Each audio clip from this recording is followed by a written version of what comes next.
puti ang buhok. So, tanaw na to. Unsay maging epekto at isang koloran o black. Ayan. At isang koloran.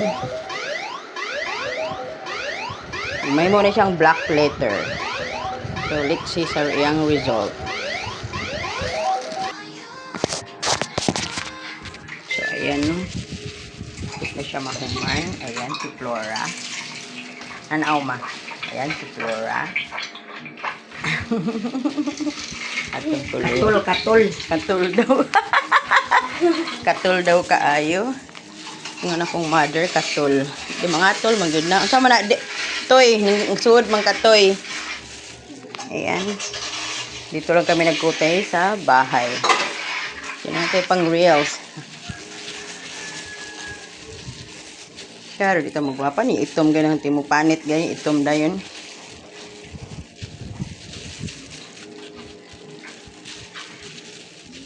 Siyaro, dito magwapa. So, mamaya, kinalabasan na lang ito. Kinalabasan. Tingnan natin ang kinalabasan later after 1 hour. Okay? Tingnan natin kinalabasan.